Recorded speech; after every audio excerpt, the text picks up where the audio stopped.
दोस्तों, एक लड़का शादी समारोह में जाता है और वहाँ बहुत काफी भीड़-भाड़ होती है।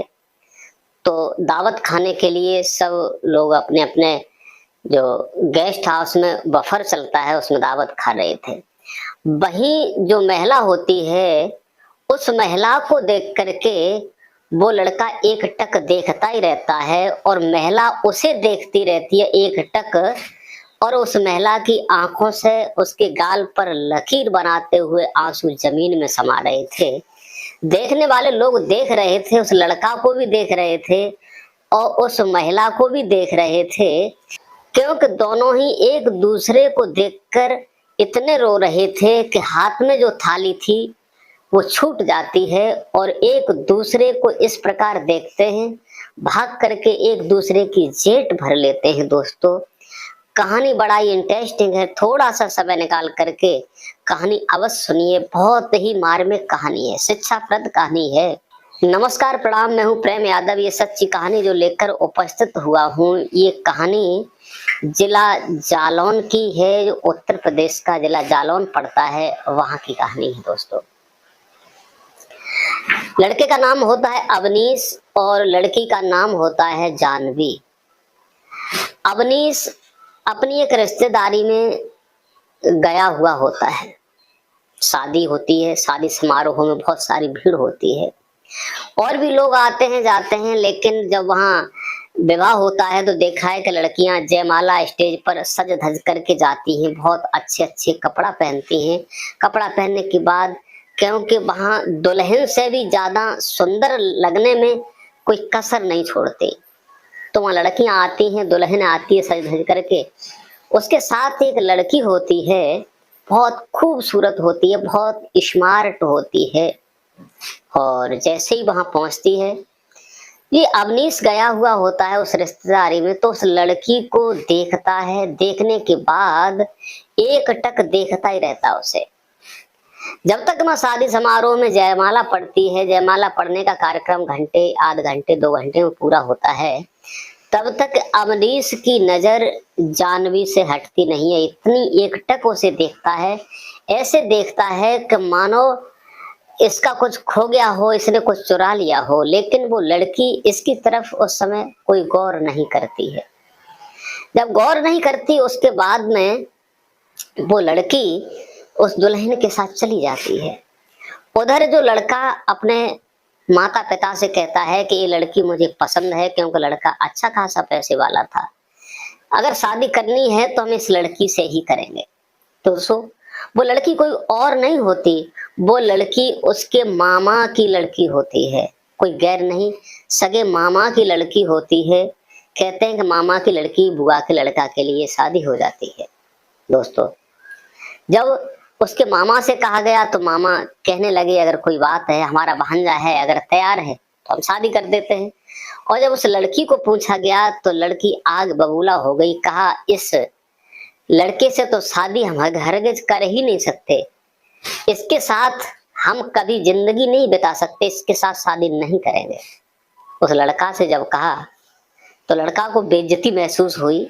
आखिरकार इसे मैंने पसंद किया, मेरे पास इतनी दौलत थी, लेकिन इसने मुझे क्यों इनकार कर दिया। शादी करनी है तो इसी से करनी है, मगर शादी किसी से नहीं करेंगे।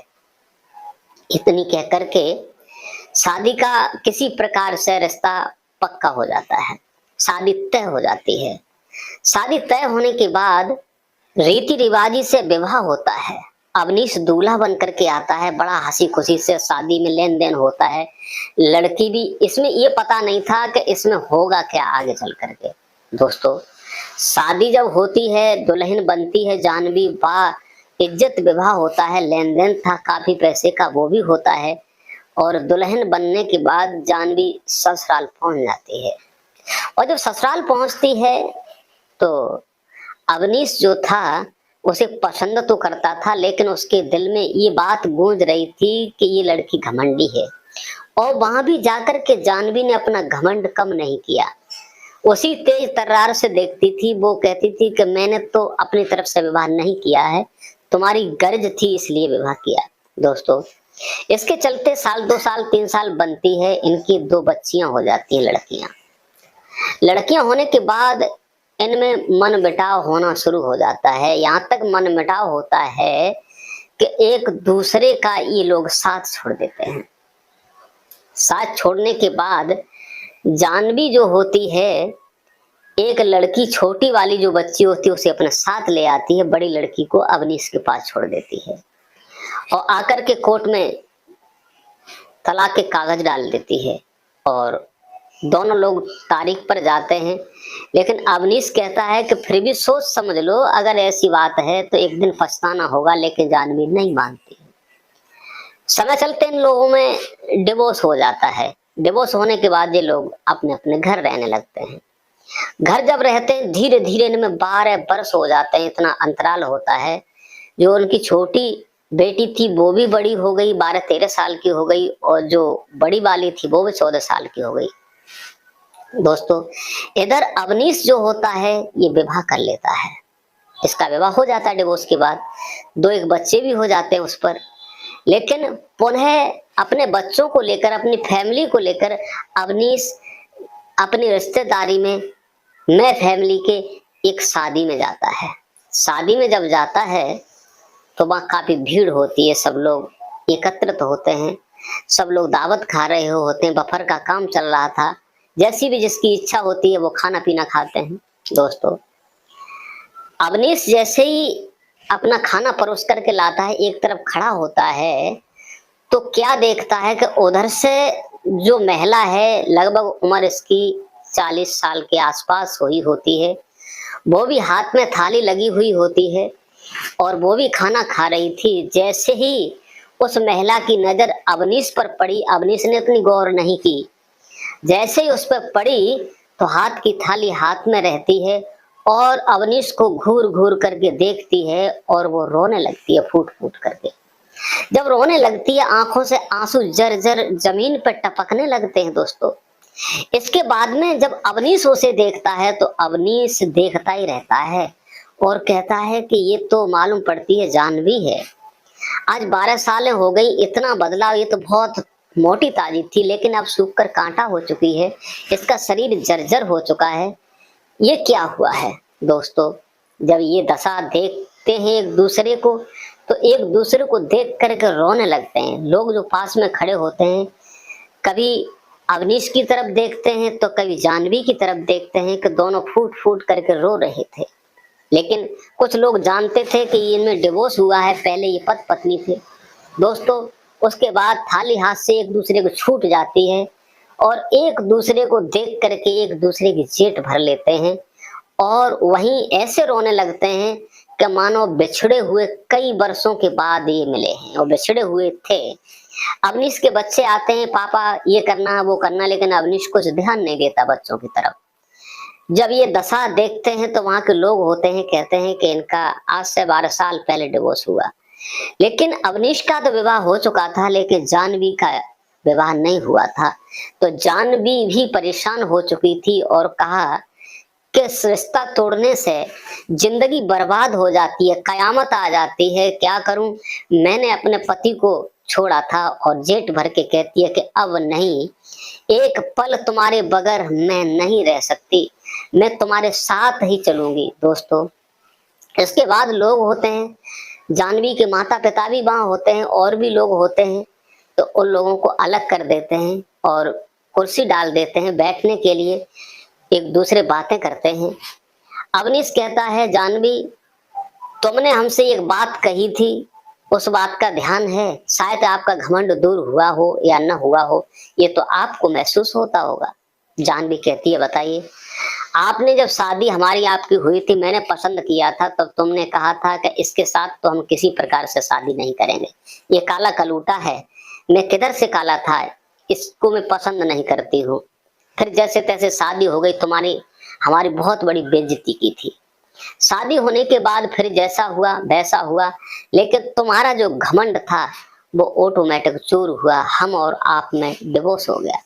तो जानवी कहती है कि उस समय मुझे घमंड था, मैं किसी दूसरे लड़का को पसंद करती थी, इसलिए मैंने तुम्हें छोड़ दिया था और अब हम बिल्कुल नहीं छोड़ना चाहते हैं। अवनीश कहता है कि नहीं तो मैं शराब पीता था, नहीं अय्याशी करता था, मैं तुम्हें पसंद करता था इसलिए शादी की थी, लेकिन तुम जो थी अपने ही गरूर में हमेशा रहती थी।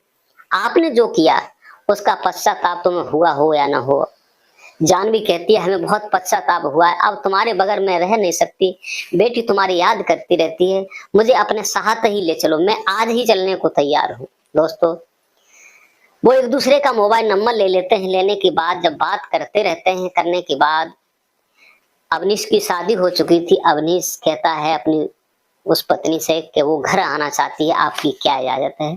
तो उसकी पत्नी जो होती है रिया, वो कहती है कि आप चिंता मत करो, अगर हमारी बड़ी बहन आना चाहती हैं तो उनके लिए स्वागत है, तहे दिल से हम घर में उन्हें रख लेंगे, हमें कोई भेदभाव नहीं, स्वागत है, उन्हें बुला लीजिए, अच्छी बात है। तो अवनीश एक दिन फोन करता है और कहता है कि आप तैयार रहो, मैं तुम्हें बुलाने आ रहा हूँ। वो गाड़ी लेकर के जाता है और एक मंदिर में जाकर के पुनः दोबारा शादी कर लेते हैं और अपनी पत्नी जानवी को लेकर के अवनीश पुनः घर आ जाता है। दोस्तों, घर आने के बाद दोनों बड़े प्यार से रहते हैं, क्योंकि दो पत्नी थी, दोनों बहने बहने बन करके बड़ी लाड़ और चाव से रहती थी। अवनीश भी जिंदगी बड़ा सुकून से काटता था। दो बच्चे, जो बाद वाली पत्नी हुई उससे दो लड़के हुए, बड़ी वाली से दो बेटियां होती हैं। दोस्तों, बड़े प्यार भरी जिंदगी सुकून से जीने लगे थे। हमारी कहानी आपको कैसी लगी कमेंट करके अवश्य बताइए। क्या अवनीश ने निर्णय सही लिया था? इस कहानी को सुनाकर किसी को परेशान करना नहीं, किसी का दिल दुखाना नहीं, केवल आप लोगों को जागरूक और सचेत करने का मेरा उद्देश्य है। क्योंकि अधिकांश लड़कियों के घर माँ बिगड़ पाती है, लड़कियां डिसीजन नहीं ले पाती हैं। थोड़ा कुछ हुआ तो मायके में खबर, कहीं भाई से खबर, कहीं किसी से खबर, जहां माँ घर में घुस जाती है लड़की के में, जिस लड़की के घर में माँ की एंट्री हो जाती है वो घर बर्बाद हो जाता है। तलाक होने से पछताई नहीं है। अधिकांश लगभग 70% माँ बेटियों का घर बिगड़वा रही है। कोर्टों में जगह नहीं है, फाइलें भरी पड़ी हैं, कभी इन लोगों को सुख और चैन नहीं मिलता है। दोस्तों, आज के लिए बस इतना ही। नमस्कार।